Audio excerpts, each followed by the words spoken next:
20 minutes. 18. You know, this is the first speech I've given from the conference platform since I stood aside as leader all those many years ago. Actually, it's quite nerve-wracking. I'm quite frightened. I'm not joking, actually. I'm really not joking. It makes me feel a bit like a sort of first-time delegate. In fact, I was a first-time delegate here in a Liberal conference in 1976 in Brighton. It was held at the church hall down the way. And there were about, I don't know, 250 there, I suppose. I tell you what, though, making this speech gives me a certain sense of déjà vu. I gave a speech at the conference here in Brighton, right after the last time we won a by-election in Eastleigh. So, some things haven't changed.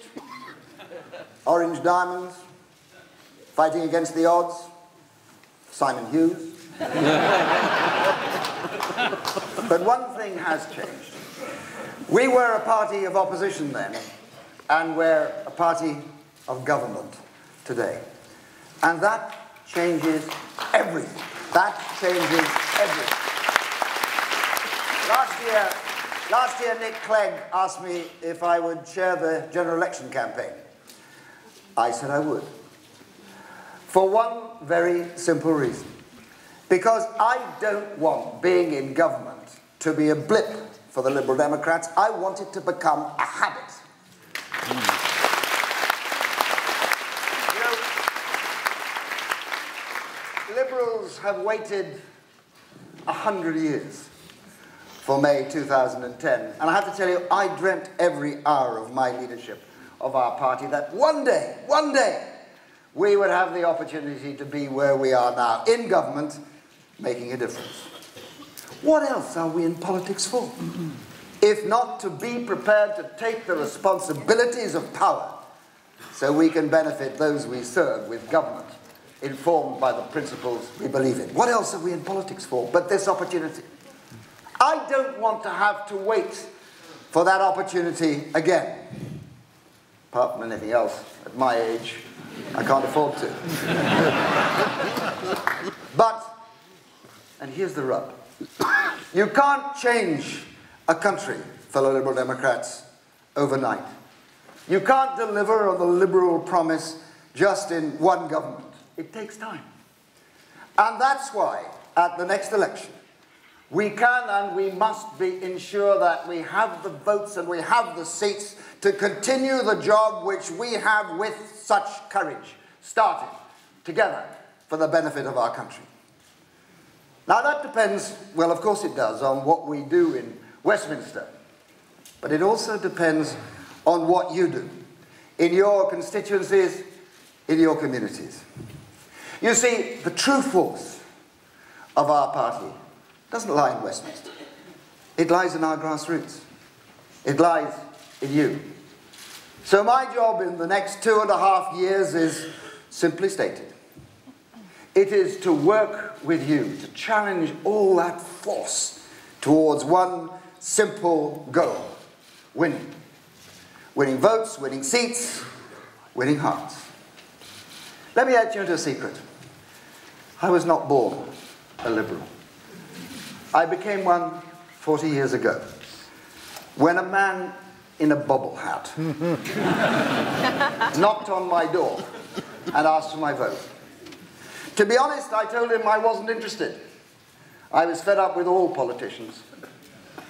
But he was insistent. Ring a bell? But he was insistent. So I told him if he could persuade me that liberalism was different, he could have my vote. What happened next changed my life. What he said was 1,000,000 miles from the paternalism of the two then dominant parties that had so spectacularly failed 1970s Britain. The state socialism of the Labour Party, the casual, heartless incompetence of the Conservatives. He convinced me there was something different. A vision that has driven our party and its predecessors for more than 150 years. The liberal promise to enable, to empower every citizen to fulfill their potential, regardless of wealth or gender or colour or creed. To enable them to be who they want to be. In truth, I tell you straight, he had me after the first 2 sentences, and the rest is history. I didn't just vote, I joined, I got elected, and I became the leader. Just like that.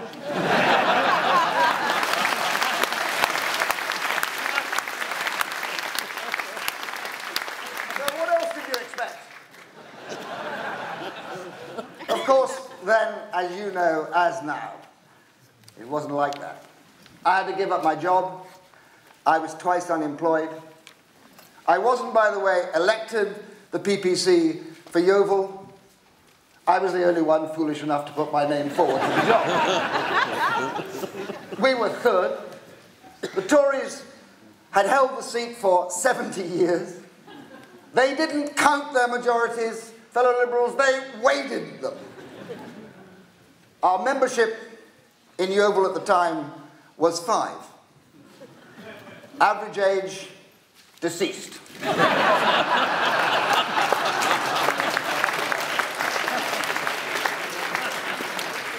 And that's not all. My leader was being arraigned at the Old Bailey for conspiracy to murder. You think you've got it hard now? Forget it.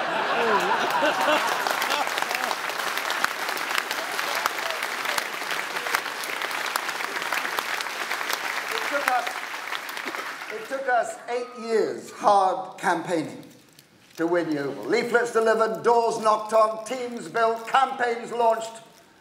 Some wins, more defeats, and then more of the above, all over again. And finally, thanks to those who joined us and believed in what we were doing, a great victory won. So if you ever wonder over the next few years, as I am coaxing, cajoling, perhaps even trying to compel you, when you are dead on your feet, and I need you to get out there and sign up more members and more deliverers, or knock another 100 doors, or deliver another 1,000 leaflets, well, if you want to know who to blame, don't blame me. You can blame that man in a bobble hat who went out one day, one night, when it was cold, in the dark, and knocked on somebody's door with a message of hope. A modest man who had immodest ambitions for our party and for our country, summed up in the simple liberal demand that every citizen should be enabled to live their lives to the full. So over the next 798 days, yeah, that's the number I counted, until the next general election, I need you to be as determined in your ambitions for our party, as immodest in your ambitions for our party and for our country, as he was and I became. So when you are looking down a canvas board of names and addresses on a dark night in the cold and the rain is falling, when you might feel tempted to skip the last page and nip home for a cup of tea or round the corner for a pint, just don't. You never know whose door you will be knocking on next. It might be the next Nick Clegg, the next Kirsty Williams, the next Willie Rennie, the next Vince Cable. Nah. There's only one Vince. At least David Cameron hopes there is.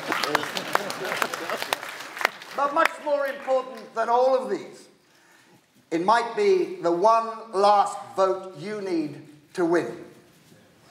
You know, I'm sure that you, like me, have often told your children and your grandchildren that it's not the winning that matters, it's the taking part. No. Well, let me tell you a little secret. No. That's bollocks.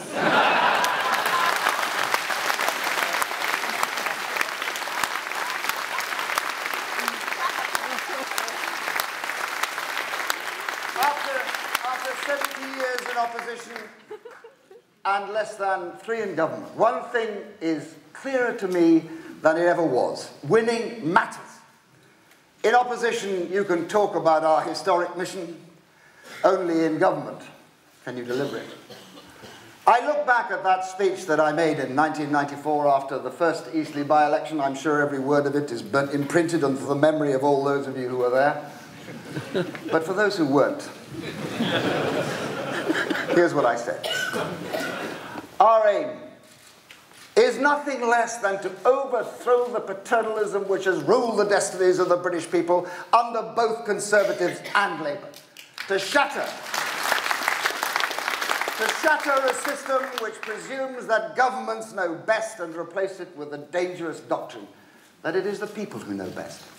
To put power back where it belongs, in the towns, in the cities, in the regions, and in the nations of the United Kingdom. To overturn the barriers that still stand in the way of 52% of our population, to liberate the potential of the women of this country. To release the energy of the tens of millions who are shut out from the decisions which affect their lives. There can be no regeneration of Britain, I said, neither economic nor social nor political, unless people take back from the system the power that is rightfully theirs. And here's how I concluded that speech.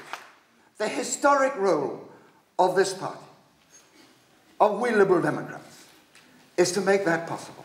To rediscover the latent energy of our country, to give everybody the chance to be a somebody, to see our people flourish with a government that is their servant, not their master, to let us, each of us, become a responsible citizen, not a resentful subject. You know, I believe that with every fibre of my being when I said it 20 years ago, and I still do. You see, Liberal Democrats are the grit in the oyster of British politics. And just like the grit, you've got to be on the inside to do the job. From opposition, you can talk about changing Britain. But only in government can you really change it. We know that, because in government we have changed it. And that fact, that single fact, makes this coming election different from any other we have fought for 100 years. For almost all the years of the 20th century, the Liberal Democrats and the Liberals before us have fought general elections as the outsiders. For Liberal Democrats, we can never do that again. Now we stand before the electorate, not as the outsiders, but as one of the 3 parties bidding to govern our country. And that means our enemies will come for us if we give them the opportunity, as we have seen these last few weeks. It means no promises unless we can be sure to deliver them. It means an election campaign which will have to be tighter, tougher, tauter, more disciplined. It means being clear about our core message, the message we have set out at this conference, and saying it again and again and again and again. And here it is, again. To build a stronger economy in a fairer society, enabling everyone to get on in life.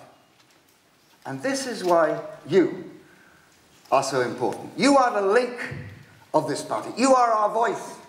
That core message describes who we are and what we do, both nationally and locally. It sums up our offer in government at every level. But it will only work if everyone, every single one of us, gives voice to it everywhere and all the time. Through our leaflets, through our tweets, through our blogs, in the council chamber, in the TV studio, on the radio, and of course, most important of all, in what we say to people when we meet them on the street and on the doorstep. Now here's a prediction for you. If we do all this right, you will be very soon bored with it. Well, tough. For it's only when you have repeated this message so often that you are sick of it that our voters out there will be starting to hear it.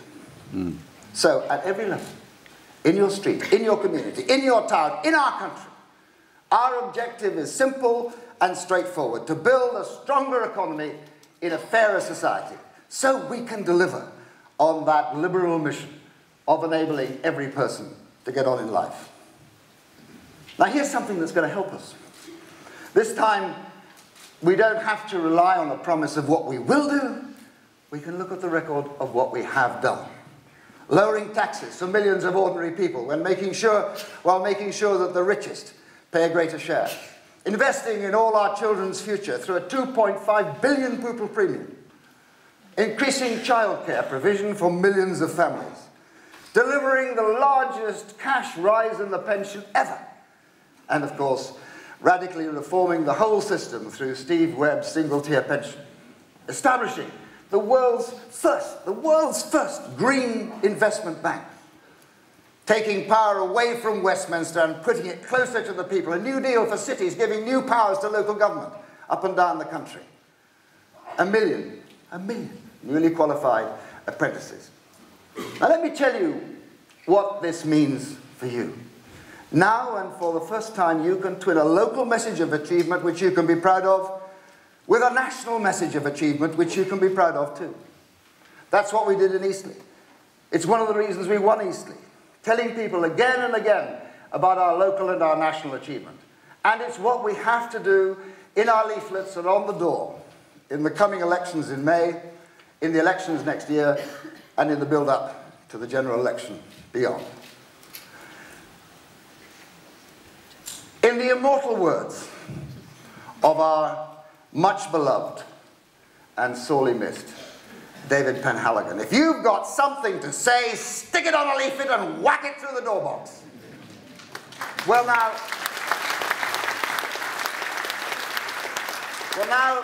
fellow Liberals, we have lots to say. So it's time to get out there and start saying it. It's time to get out there and start campaigning. And when we do, we win. Not just in Eastleigh. Let me give you a figure, which most of the press have missed. Maybe you have too. Since last November, out of the 77 by-election contests, ask yourselves, how many seats have we gained and how many seats have we lost? You know? Well, here's the news. The good news. We've gained 11. Now, for the great news, we have lost, well, none actually. Not a single one, not a blinking bloody sausage.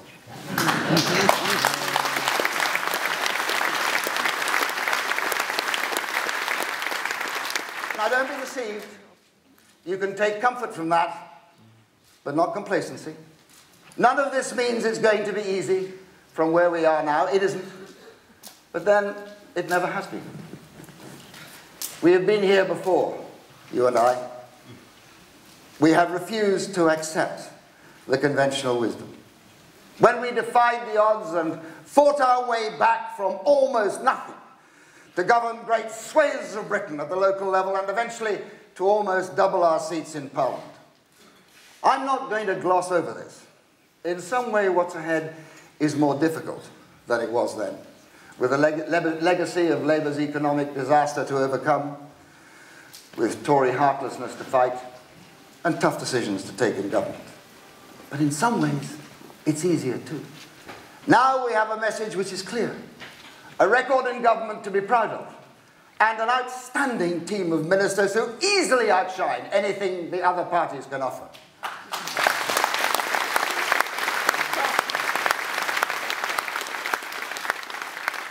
Tough, tested, strong. Now, don't take it from me.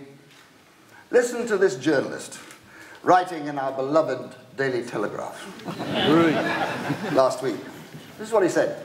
I have been struck by the impressive Lib Dem machine in this seat. It's not just the councillors, though they matter a lot.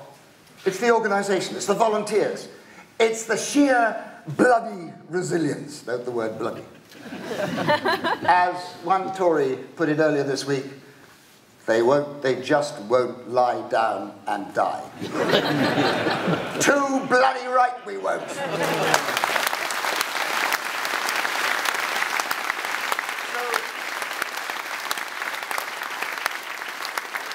let's hear it for that fantastic Eastleigh team, for a superb candidate, now an MP, for the hard work of so many outstanding councillors, for our campaign team led by Hillary and Victoria, for all those hundreds, thousands probably, who answered the call and delivered for us a great victory against the odds. That's what our party is made of, and that's why we are proud to be Liberal Democrats. We owe that team a great debt of gratitude, fellow colleagues, for that is the foundation upon which we must now build. And that's why I know today, with the same confidence that I knew 20 years ago, that at the next election, we are going to defy the odds again. We have a hell of a fight.